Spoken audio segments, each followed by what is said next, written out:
Fairy tale princess Barbara, যার বাবার রাজ্য জোরপূর্বক দখল করে নেয় বান্ডি নামের এক ধূর্ত পোস্টম্যান এবং বিয়ে করতে চায় বারবারাকে। আর এ কারণেই সে পালিয়ে চলে যায় জঙ্গলে। সেখানেই তার দেখা হয় এক বিশাল মনস্টারের সাথে। এই মনস্টারই পরবর্তীতে কিভাবে বারবারাকে এবং তাদের রাজ্যকে ওই বান্ডির হাত থেকে রক্ষা করে আর কিভাবে তারা একে অপরের প্রেমে পড়ে সেটাই দেখব আজকের গল্পে, যার নাম মাই সুইট মনস্টার।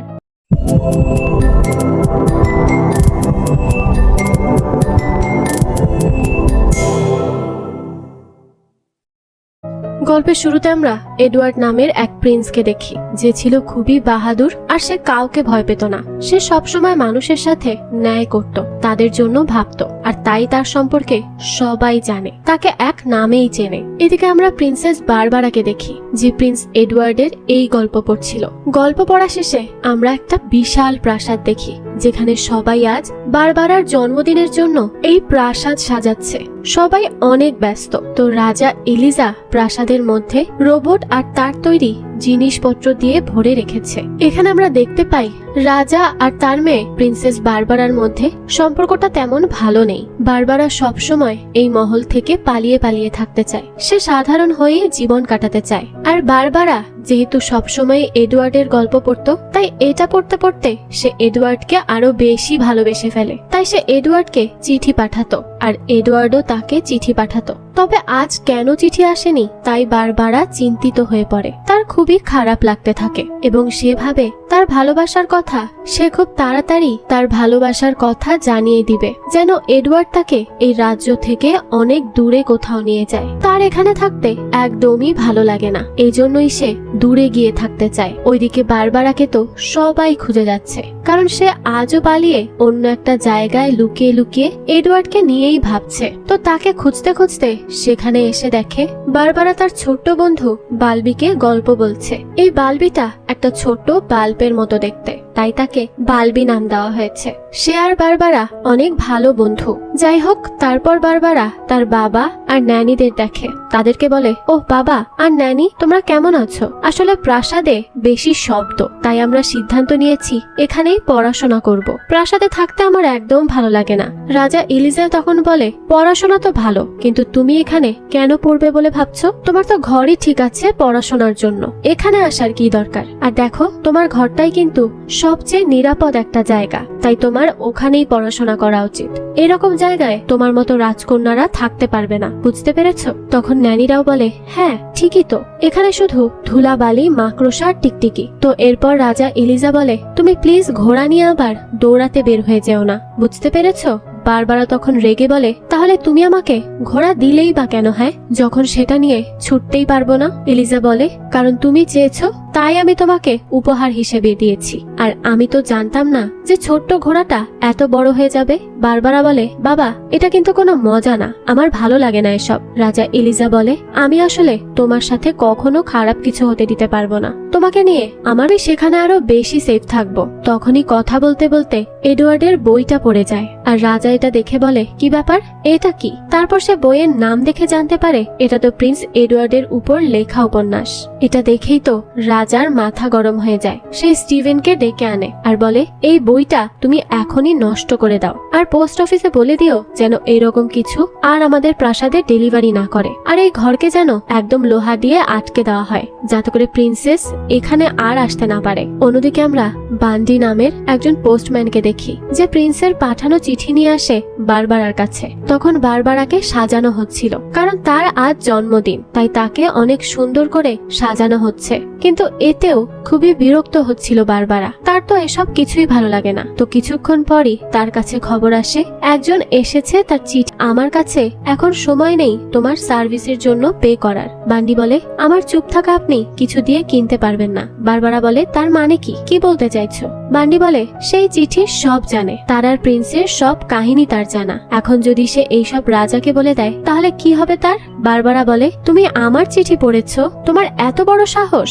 বান্ডি বলে, হ্যাঁ পড়েছি, আর আমি এখন সব জানি, তাই আমি যা ইচ্ছা তাই করতে পারি। বারবারা বলে, তুমি কি চাও আমার থেকে, হ্যাঁ, আর কেন করছো এসব? বান্ডি বলে, আমি তোমার থেকে রয়্যাল কিস চাই, না হলে আমি এই সিক্রেটটা দিয়ে কি করব সেটা কিন্তু আমি নিজেও জানি না। বারবারা তো এসব শুনে খুব রেগে যায় আর সে বলে, যদি প্রিন্স এডওয়ার্ড এসব জানে তাহলে তোমার প্রাণ নিয়ে নিবে, সেটা কি তুমি বুঝতে পারছো? তাই আমার থেকে দূরে থাকো বলছি, একদম আমার কাছে আসার চেষ্টা করবে না। এই কথা বলার পরই সেখান থেকে বারবারা দৌড়ে পালিয়ে যায়। আর বান্ডি বলে, আমার হাত থেকে রাজকুমারী এত সহজে মুক্তি পাবে না, আমি হতেই দিব না। এদিকে আর দ্রুত দৌড়ে নিচে আসে আর দেখতে পায় চিঠিটা পড়ে গিয়েছে তার বাবা এলিজার হাতে। আর এটা দেখে তো চুপ হয়ে সে বসে পড়ে, কারণ যা হওয়ার তা তো হয়েই গিয়েছে, এখন বকাশোনা ছাড়া আর কোনো উপায় বাকি নেই। তো রাজা দেখা যায় এই চিঠিটা পড়তে থাকে।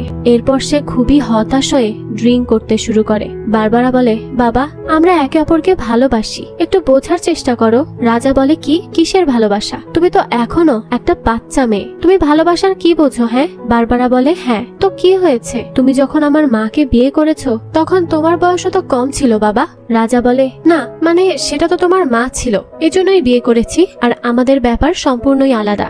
বারবারা বলে, ব্যাপারটা একই বাবা, আর আমি যাকে ভালোবাসি সে অনেক দয়ালু আর অনেক ভালো। তখন রাজা বলে, অনেক হয়েছে তোমার এসব কাহিনী, আমি আর শুনবো না, বুঝতে পেরেছো? আর কিছুক্ষণ পরই অনুষ্ঠান শুরু হবে, তাই আর দেরি না করে চলে আসবে, আমি আর কিচ্ছু শুনতে চাই না। আর শোনো, ঠিক মতো ড্রেস পরে এসো, একদম সম্মানের সাথে, বুঝলে? তো বারবারা তো রেগে বলে, আচ্ছা আমি দেখাচ্ছি সম্মান। তো যখনই তার বাবা চলে যায় সে ড্রেসটা কেটে নিচ থেকে ছোট করে ফেলে আর তার চুলও কেটে ফেলে। অন্যদিকে আমরা বান্ডিকে দেখি, সে প্রাসাদের বিভিন্ন জায়গায় ঘুরছিল আর সবকিছু দেখে দেখে বেশ অবাকই হচ্ছিল। তো এমন করে ঘুরতে ঘুরতে সে চলে আসে রাজার গবেষণা করার রুমে, আর সেখানে গিয়েই সে এইসব দেখে তো খুবই অবাক হয়। তাই সে এটা ওটা দেখতে থাকে। তখনই সে একটা স্পার্ক নিচে ফেলে দেয়, যার জন্য সাময়িকভাবে প্রাসাদের সব আলো চলে যায়, কিন্তু আবারও একটু পর সেটা ফিরে আসে, কারণ সে সেটাকে কোনো মতে বাঁচিয়ে নেয়। তখনই রাজা সেখানে আসে আর জিজ্ঞেস করে, আরে কে তুমি, আর এখানে কি করে আসলে? বান্ডি বলে, আমি সবসময় যে জিনিস মূল্যবান সেটাকে ঠিকঠাক ভাবে ধরে রাখতে জানি। তো দেখা যায় ওই স্পার্কটা তার হাতেই আছে। রাজা বলে, তুমি এই স্পার্ক ফিরিয়ে দাও। আর এটা তুমি পেলে কি করে? হ্যাঁ। বান্ডি বলে, তুমি কি ভেবেছো আমি এটা এত সহজে ফিরিয়ে দেব? তুমি যদি তোমার এইসব চাও তাহলে বলো টাকা কোথায়? রাজা বলে, কি টাকা? বোকা কোথাকার, তোমার আইডিয়াও নেই যে আমি এখানে কি রেখেছি। এটা দাও আমাকে বলছি, আর বেরিয়ে যাও এখান থেকে, না হলে কিন্তু আমি গার্ডদেরকে ডাকবো। বান্ডি তখন ওই স্পার্কের ঢাকনা খুলে বলে, তুমি কি চাও আমি এটা শেষ করে ফেলি? কি হবে যদি আমি এমনটা করি? রাজা তখন ভয়ে কান্না কান্না মুখে বলে, না না প্লিজ এটা করো না, তুমি কত চাও তার বদলে বলো, আমি সব দেব তোমাকে, তুমি যা চাইবে তাই পাবে, কিন্তু ওটা দিয়ে দাও। বান্ডি বলে, ও যে কোনো কিছুই চাইলে পাবো, তার মানে তো এই জিনিসটা অনেক মূল্যবান দেখছি। অন্যদিকে দেখা যায় অনুষ্ঠান চলছে, তো সেখানে কিছুক্ষণের মধ্যেই চলে আসে বারবারা তার বাবার সাথে। আর বারবারা তার শর্ট ড্রেস পরে গিয়ে তার বাবাকে জিজ্ঞেস করে, কেমন লাগছে বাবা এখন? আমার এই ড্রেসটা ভালো হয়েছে না? রাজা বলে, এটা তোমার মায়ের ড্রেস ছিল বারবারা। এই কথা শুনে বারবারার খারাপ লাগে যে সে আজ একটু বেশি করে ফেলেছে। তো তারপর রাজা একটা শকিং অ্যানাউন্সমেন্ট করে, সে বলে, আপনাদের সবাইকে স্বাগতম আমার মেয়ে বারবারার জন্মদিনে এবং বিয়ের পার্টিতে। এই কথা শুনেই তো বারবারা সহ সেখানে সবাই বেশ চমকে যায় যে এটা কি হলো, আর রাজা হঠাৎ করেই এমন সিদ্ধান্ত কেনই বা নিল। তো তারপর রাজা বলে, আমাকে আপনারা অনুমতি দিন, আমি বিয়ের পাত্রকে এখানে ডেকে আনছি। সে হলো জুনিয়র পোস্টম্যান বান্ডি জয়েস। তারপরই সেখানে বান্ডি উপস্থিত হয়। সবাই তো এটা দেখে অবাক হয়ে যায় যে রাজা এটা করছেটা কি, একজন পোস্টম্যানের সাথে তার মেয়ের বিয়ে দিতে চাইছে। আসলে রাজা তো এখানে বাধ্য ছিল, কারণ বান্ডি তাকে ব্ল্যাকমেইল করেছিল। সে বলেছিল সে ওই স্পার্কটা রাজার হাতে তখনই তুলে দিবে যদি সে তার মেয়ের সাথে তার বিয়ে দিয়ে দেয়। রাজাও এখানে বাধ্য ছিল, সেজন্য সে এমন একটা সিদ্ধান্ত নিয়েছে। কিন্তু বারবারা তো এইসব ব্যাপারে কিছুই জানে না, তাই সে তার বাবাকে জিজ্ঞেস করে, বাবা এটা কেন করছো আমার সাথে? কারণ আমি ড্রেসটা খারাপ করে নিয়েছি তাই? তখন তার বাবা কিছুই বলে না। বান্ডি সবাইকে বলে, আপনারা কেউ কোথাও যাবেন না, কারণ এখানে বিয়ের অনুষ্ঠান হবে এবং আজই বিয়েটা হবে। তো তখন বারবারা তার ফায়ারবলকে ডাকে, অর্থাৎ তার ঘোড়া। তখনই দেখা যায় তার ঘোড়া দৌড়ে তার কাছে আসে। বারবারা তখনই তার উপর উঠে পড়ে আর তার বাবা তার কাছে ক্ষমা চায়। বান্ডি তখন গার্ডদেরকে বলে দরজা বন্ধ করে দিতে, কিন্তু ফায়ারবল সেটা অতিক্রম করে ফেলে দরজা লাগানোর আগেই। তাই বান্ডি নিজের গাড়ি নিয়েই তার পিছু করতে শুরু করে দেয়। তো এমন পিছু করতে করতে এক সময় পর বান্ডি বারবারার ওড়না ধরেই টান দেয়, কিন্তু বারবারা সেটা খুলে দিলে ওইটা গিয়ে পড়ে বান্ডির মুখে, যার কারণে সে বাইক থেকেই নিচে পড়ে যায়। এর মাধ্যমেই বারবারা তার থেকে অনেকটা দূরে চলে যায়, কিন্তু সেও গাছের মধ্যে ধাক্কা খেয়ে বেহুশ হয়ে পড়ে। তারপর সেখানে বান্ডি আসে আর বারবারাকে একটা বস্তায় ভরে নিয়ে আসতে যায়, কিন্তু তার থেকে তখন তা কেড়ে নেয় বুগি আর ভয় দেখিয়ে ভাগিয়ে দেয় বান্ডিকে। এই বুগি হচ্ছে জঙ্গলেরই একজন রক্ষাকর্তা, সে পুরো জঙ্গলটাকে দেখে শুনে রাখে। যাই হোক, তো এসব দেখে বান্ডি যখন পালিয়ে আসছিল তখন সে একটু স্পার্ক টাচ করে ফেলে, আর তখনই দেখে যে এটা থেকে তো এনার্জি তৈরি হচ্ছে। অন্যদিকে বারবারার হুঁশ আসলে সে দেখে সে একটা গাছের ভেতরে, আর সেখানে তার ওই বইটাও রাখা ছিল। সেটা আনতে গিয়ে বারবারা আবারও নিচে পড়ে বেহুশ হয়ে যায়। এরপর চোখ খুলে দেখে তার সামনে বুগি। বারবারা তাকে জিজ্ঞেস করে বুগি। বুগি বলে কে তুমি, আর কি করে জঙ্গলে এসেছো? বারবারা বলে আমি তো এই মাত্রই বস্তা থেকে বেরিয়ে এসেছি, আমি চলে যাচ্ছি, আমি কিছুতেই টাচ করছি না তোমার, সরি। আমি কিন্তু কোনো রবার্সদের বিরুদ্ধে না। বগি বলে আমরা রবার্স না। বুগির সাথী বলে আমরা কিপার্স। বারবারা বলে ও তুমি কথাও বলতে পারো, খুব ভালো লাগলো তোমাদের সাথে দেখা হয়ে। আমি হচ্ছি প্রিন্সেস বারবারা এবং আমি একটু সমস্যাতে আছি, তাই প্রিন্স এডওয়ার্ডকে খুঁজতে চাইছি। তোমরা কি আমাকে বলতে পারবে কোথায় আছে তার প্রাসাদ? পারবে না তাই না? ঠিক আছে, সমস্যা নেই, আমি নিজে নিজেই খুঁজে নিব, এখন আসছি। বুগি তখন রেগে তার যাওয়ার পথ বন্ধ করে দেয়, আর বুগির সাথী বলে তুমি প্রিন্সেস বারবারা, মানে রাজা এলিসের মেয়ে? বারবারা বলে হ্যাঁ। তখন সে বলে ঠিক আছে, আজ তোমার ভালো দিন, তাই আমরা তোমাকে তোমার প্রাসাদে ফিরিয়ে দিয়ে আসব।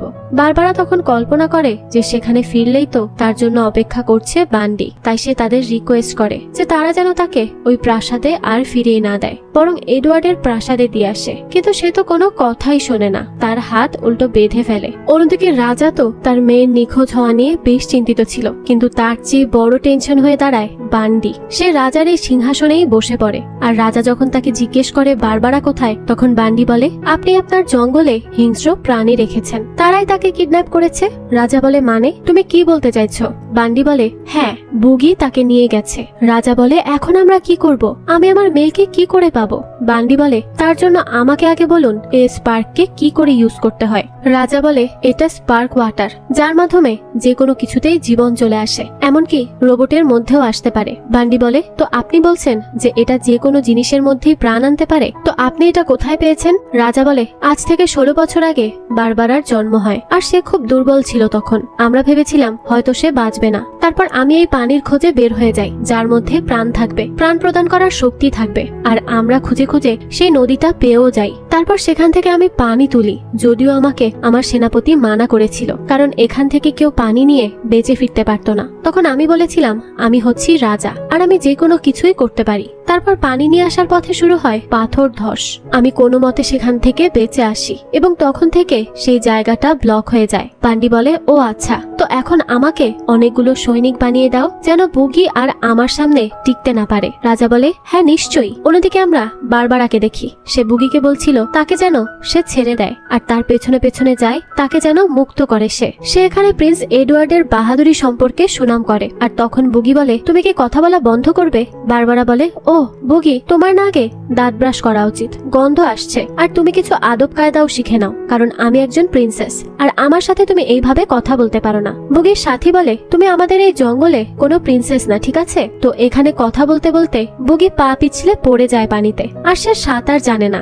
সামনেই ছিল ঝর্ণার খাদ। তখন বারবারা তার বন্ধুকে নিয়ে রশি দিয়ে বেঁধে বাঁচিয়ে আনে তাকে, আর পরে বলে আমি এখন তোমাদের দুইজনকেই বাঁচিয়ে এনেছি। আর বুগি তুমি কি জানো, তুমি পানিতে ভিজে ওয়াশ হওয়ার পর আরো ভালো লাগছে দেখতে তোমাকে। তো চলো বালবি, আমাদেরকে আমাদের রাস্তা খুঁজে বের করতে হবে। তখন বুগির বন্ধু খরগোশ বলে এই তোমরা কোথায় যাচ্ছ? হ্যাঁ। বারবারা বলে আরে অদ্ভুত তো, আমার জঙ্গলে আমাকেই তুমি অর্ডার দিবে, আমি কি করব না করব? খরগোশ বলে না, এটা তোমার জঙ্গল না। বারবারা বলে আচ্ছা, আমি তোমাদেরকে মনে করিয়ে দিচ্ছি আমি হচ্ছি প্রিন্সেস, এই রাজ্যের প্রিন্সেস, আর এই রাজ্যের মধ্যেই পড়ে এই জঙ্গলটা, তাহলে আমি কি এখানেরও প্রিন্সেস হলাম না? বুগি তখন রেগে বলে না, এটা তোমার জঙ্গল না। বারবারা বলে না, আমার আমার আর আমার, এখানে যা আছে সব আমার, এই পুরো ভূমিটাই আমার। তো বুগি তখন রেগে মেগে তাকে ধরে এখান থেকে তুলে নিয়ে যায়, আর তাকে নিয়ে বেয়ে একটা একটা পাহাড়ের উপর উঠে পড়ে। সেখানে বারবারা বলে, আমাকে ছেড়ে দাও, তুমি আসলে একটা মনস্টার। বুগি বলে, তুমি কি ভেবেছো তুমি এই জায়গায় শাসন করবে? তুমি এখানের প্রিন্সেস হবে, কিন্তু তোমার থেকে আগেও হাজার হাজার প্রিন্সেস এসেছে গিয়েছে, কিন্তু একজন এখন পর্যন্ত আছে, আর যে আজীবন থাকবে। বারবারা বলে, কে সে? বুগি বলে, মাদার নেচার, যে জীবন দেওয়ার উৎস, আর এই ভূমি একমাত্র তার, আর কারো না। তো আমরা দেখি এটা হচ্ছে সেই স্পার্কের পানি। বুগি বলে, এখন কি বুঝতে পেরেছো কে তুমি? বারবারা বলে, আমি স্পিকালের ডাস্ট। তারপর কিছুক্ষণ এসব ভেবে কান্না করে বারবারা, আর বলে, প্লিজ বুগি, আমাকে তুমি সাহায্য করো, আমি আর পারছি না, আমাকে তুমি বাঁচিয়ে নাও প্লিজ। অন্যদিকে বান্ডি অনেকগুলো রোবট সোলজার বানায়, রোবট পাখি বানায়, আর রোবট পাপিজও বানায়। সেগুলোকে পাঠিয়ে দেয় বুগিকে খুঁজে তাকে শেষ করতে। এদিকে বারবারা জঙ্গলে বেশ আনন্দেই ছিল, সে প্রকৃতিকে উপভোগ করছিল। সেখানে খরগোশটা জিজ্ঞেস করে, তুমি কাকে যেন খুঁজতে চাইছো? বারবারা বলে, প্রিন্স এডওয়ার্ড, আর তাকে খুঁজতে সাহায্য করবে দয়ালু মনের বুগি। খরগোশ বলে, আচ্ছা তো কেন খুঁজতে চাইছো তাকে? টাকা পয়সার জন্য? বারবারা বলে, আরে না, আমরা একে অপরকে ভালোবাসি। বুগি বলে, এই ভালোবাসাটা আবার কি? খরগোশ বলে, আরে বাদ দাও, এটা হচ্ছে মনুষ্য রোগ, সবচেয়ে মারাত্মক আর ভয়ঙ্কর রোগ। বারবারা তখন হেসে দেয় আর বলে, আরে না না, ভালোবাসা তো হচ্ছে সবচেয়ে সুন্দর একটা অনুভূতি। তারপর তারা একটা গুহাতে এসে বসে, আর সেখানে খরগোশের সাথে একটা খেলা খেলে। এখানে দেখা যায় বুগি খুব অদ্ভুত ভাবে বারবারার দিকে তাকিয়ে থাকে। খরগোশ তখন এসে বলে, আরে তুমি তার মধ্যে কি দেখছো? তুমি আবার তাকে পছন্দ করে ফেলোনি তো? দেখো, এমনটা করো না, সে কিন্তু তোমার মতো না, তুমি একটা দানব আর সে একটা মানুষ। তখন এখানে বারবারা বুগি সেজে অভিনয় করে, আর এটা দেখে বুগির মন খারাপ হয়ে যায়, আর সে উঠে চলে যায় সেখান থেকে। বারবারা বলে, আরে আমি কি তার মন খারাপ করে দিয়েছি? তবে আমি তো তাকে হাসাতে চেয়েছিলাম। খরগোশ তখন বলে, থাক, তাকে একটু একা থাকতে দাও, সব ঠিক হয়ে যাবে। বারবারা বলে, তোমার সাথে তার কিভাবে দেখা হয়েছিল? খরগোশ বলে, ও এটা একটা মজার গল্প। আমি তাকে খুঁজে পেয়েছিলাম যখন সে অনেক ছোট ছিল। সে হারিয়ে গিয়েছিল এই জঙ্গলে। ছেলেটা জানতো না তার মা বাবা কোথায়। বারবারা বলে, বুগি কি তাহলে মানুষ ছিল? খরগোশ বলে, হ্যাঁ, একটা ছোট্ট মানুষ, কিন্তু সে সেখানে ঠান্ডাতেই জমে যায়। তবে তাকে তখন মাদার নেচার বাঁচিয়ে নেয়, আর তাকে একটা মিশনের জন্য ফিরিয়ে দেয় বুগিম্যান হিসেবে। বারবারা বলে, কেমন মিশন? খরগোশ বলে, এই জঙ্গলকে রক্ষা করা, আর যারা পশু পাখির শিকার করে তাদের থেকে সবাইকে বাঁচিয়ে রাখা। তারপর পরের দিন সকালে উঠে বারবারা খরগোশকে বলে, আমার মনে হচ্ছে বুগি হারিয়ে গিয়েছে। খরগোশ বলে, তুমি ডেকো না, আমি জানি তাকে কি করে আনতে হয়। তো তারপর সেখানে খরগোশ তার মতো করে আওয়াজ করে আর বুগিকে ডাকে, কিন্তু বুগি আসে না। তখন বারবারা দেখে তার জন্য এখানে এসে পড়েছে একটা রোবট। তখন তারা দৌড়ে গিয়ে গুহার ভেতরে লুকিয়ে পড়ে, আর উপর থেকে খরগোশ পাথর ফেলে তাকে মেরে ফেলে। বারবারা বলে, আমি আমার বাবাকে খুব মিস করছি। খরগোশ বলে, হ্যাঁ, তোমার বাবাই এই রকম জিনিস বানিয়ে পাঠিয়েছেন। তোমার বাবা সবচেয়ে নিচু মনের মানুষ। বারবারা বলে, তুমি এইভাবে বলতে পারো না, আমার বাবাকে তুমি জানোই না, সে এইরকম না, এইসব তাকে দিয়ে করানো হয়েছে। খরগোশ বলে, আচ্ছা তো তোমার কি মনে হয় আমি কিছুই জানি না? তুমি জীবনে কয়টা কথা বলা খরগোশ দেখেছো? আমাকে সে পেয়েছিল আহত অবস্থায়, আর সে আমাকে ল্যাবে নিয়ে গিয়ে এরকম করেছে। তখন দেখা যায় তাকেও রাজা এলিজা প্রাণ দিয়েছে ওই স্পার্কের মাধ্যমে। বারবারা বলে, কিন্তু সে তো তোমাকে বাঁচিয়েছে, তাই না? খরগোশ বলে, এটা কিসের বাচ্চা? আমার বাচ্চারা আমাকে দেখে ভয় পায়। আমার জীবনের কিছুই আর আগের মতো নেই। আমিও এইরকমই একটা রোবট। আমি এখন শুধুমাত্র একটা জিনিস। বারবারা বলে, তুমি কোনো জিনিস না বানি, তোমার মধ্যে একটা আত্মা আছে। তো এই কথা শুনেই খরগোশটা বারবারাকে জড়িয়ে ধরে। অন্যদিকে একের পর এক রোবট জঙ্গলে পাঠানো হয়, আর সেই রাজ্যের রাজা হয়ে বসে থাকে বান্ডি। তো কিছুক্ষণ পর আবারও তাদের পেছনে একটা রোবট পড়ে, কিন্তু সেখানে এসে পড়ে বুগি, আর সে একটুর জন্য তাকে মাদার নেচারের ওই পানির ভেতর পড়া থেকে বাঁচিয়ে নেয়। তখনই উপর থেকে একটা রোবট পাখির মাধ্যমে প্রাসাদে বসে রাজা দেখতে পায় সেখানে বারবারা আছে। আর বান্ডি এসে বলে, কিন্তু ওই জিনিসটা কি? আমার হাতে থাকা স্পার্কের মতোই তো লাগছে, কি ব্যাপার রাজা? রাজা তখন কথা কাটাতে চায়, কিন্তু পারে না। আর বান্ডি তখন বুঝতে পারে যে রাজা তাকে মিথ্যা বলেছিল। আসলে মাদার নেচার এখনো সেখানেই আছে, তাই সে সিদ্ধান্ত নেয় সে যাবে ওখানে, আর টনকে টন পানি নিয়ে এসে পুরো পৃথিবীতে রাজ করবে। বান্ডি সেই মতোই বেরিয়ে যায় পানি আনতে। অন্যদিকে অনেক হাঁটার পর প্রিন্স এডওয়ার্ডের রাজ্যের সামনে এসে পড়ে তারা তিনজন। তখন মন খারাপ হয়ে যায় বুগি আর খরগোশের। বুগি বলে, আমরা এসে গিয়েছি, আর এখন থেকে সামনে তোমাকে একাই যেতে হবে বারবারা, তোমার স্বপ্ন পূরণ হতে চলেছে,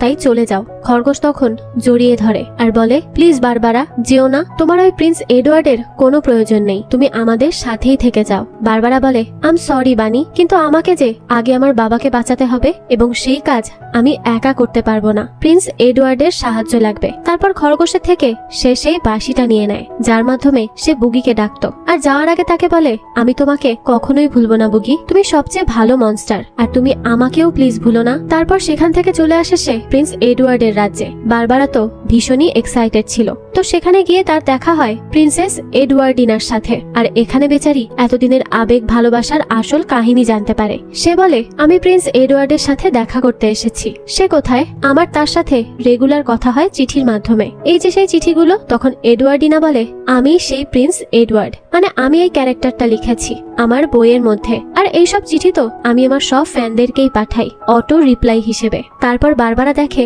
সত্যি সত্যি এখানে সব চিঠি একজন লোক ছাপিয়ে যাচ্ছে। এইভাবে বারবারা তার সব আশা ভরসা ভাঙতে দেখে ভীষণই আপসেট হয়ে যায়। তখন এই নিউজ দেখে এডওয়ার্ডিনা বলে, তুমি প্রিন্সেস বারবারা, তোমাকে তো সবাই খুঁজে যাচ্ছে, কারণ তুমি তোমার বিয়ে থেকে পালিয়ে এসেছো।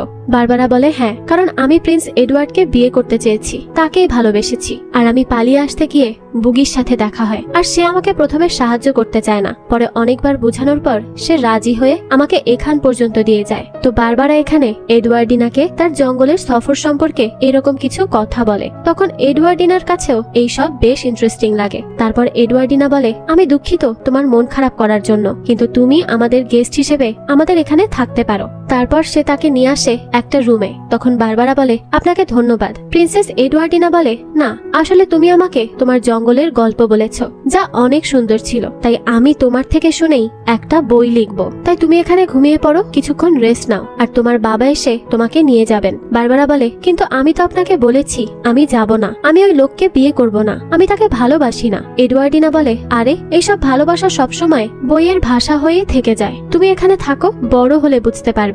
তো এরপর দেখা যায় বারবারাকে ফিরিয়ে দেওয়ার বিনিময়ে অনেক টাকার অফার দেওয়া হয়েছিল, তাই তারা এখানে তাকে আটকে রাখে। অন্যদিকে রাজাকে ন্যানিরা মিলে বাইরে আনার জন্য চেষ্টা করতে থাকে, কারণ বান্ডি তো চলে গিয়েছে স্পার্ক আনতে, আর যেতে যেতে সে বুগির ঘরও জ্বালিয়ে যায়। অন্যদিকে বারবারার কাছে বালবি আসে, আর বারবারা বলে, আমি এখন কি করব বালবি, আমি তো এখানে ফেসে গিয়েছি। বালবি তখন তাকে সেই বাঁশিটা দেখায়, যার মাধ্যমে বুগিকে ডাকা যায়।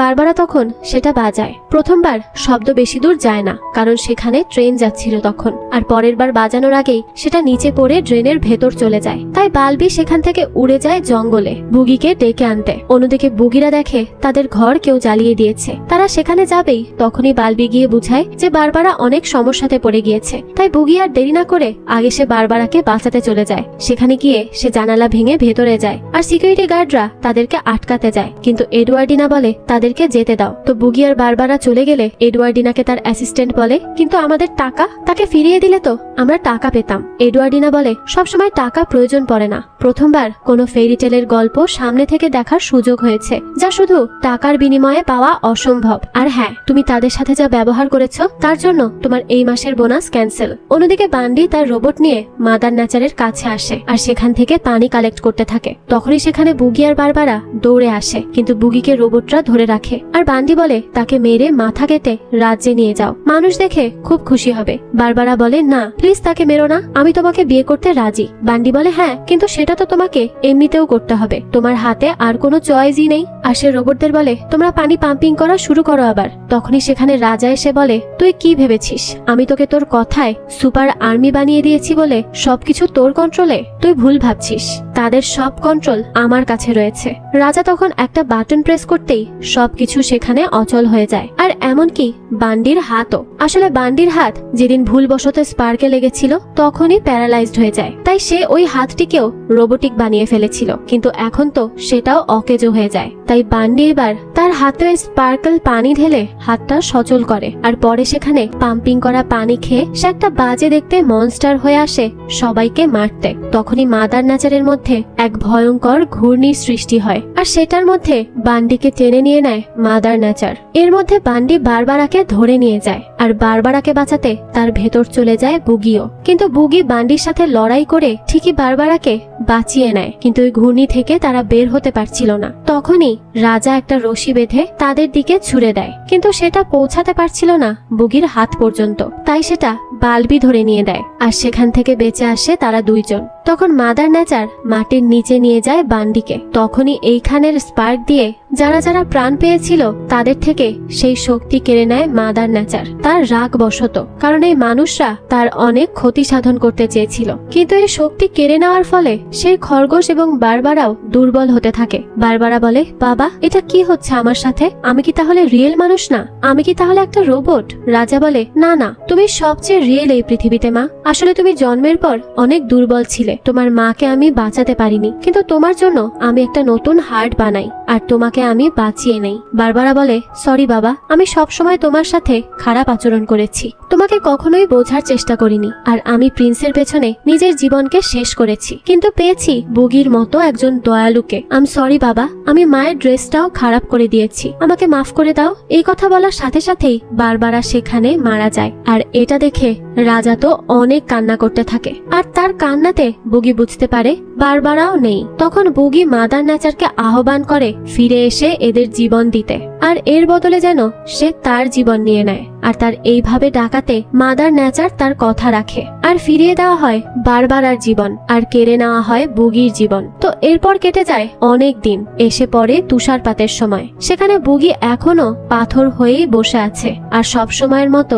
তার কাছে এসে গান গায় বারবারা। আর তার ভীষণ মন খারাপ হয় বুগিকে এইভাবে দেখে। বারবারা মন থেকে চাইছিল যেন বুগি আবারও আগের মতো ফিরে আসে, তাই সে গানের মাধ্যমে বলছিল যে সে কখনোই হাল ছাড়বে না, আর সে এইটা আশা করে যে বুগি নিশ্চয়ই একদিন তার কাছে ফিরবে। তারপর বুগিকে সে একটা কিস দিয়ে চলে আসে গাড়িতে, আর তার বাবা তার কান্না দেখে বলে, তুমি এখানে আসা বন্ধ করো, এইভাবে তুমি জীবনে সামনে এগিয়ে যেতে পারবে না। আর তখনই দেখা যায় মাদার নেচার আবারও ফিরে আসে, আর এইটা দেখে গাড়ি থেকে আবারও নামে বারবারা। দেখা যায় বুগি এবার তার আসল মানুষের রূপে ফিরেছে, এবং তাকে দেখতে তো একদম বারবারার কল্পনার রাজকুমার এডওয়ার্ডের মতো। বারবারা তো এটা দেখে তাকে গিয়ে জড়িয়ে ধরে, আর সে অনেক খুশি হয়। এরপর বলে, আমি জানতাম তুমি ফিরবে, তাই আমি কখনো আশা ছাড়িনি। বুগি তখন মাদার নেচারকে ধন্যবাদ জানায়, আর সেখানে উপস্থিত সবাই খুব খুশি হয়। এরই সাথেই অসম্ভব সুন্দর গল্পটিও শেষ হয়। তো এই গল্পটি আপনাদের কাছে কেমন লেগেছে সেটা অবশ্যই আমাদের কমেন্ট করে জানাবেন।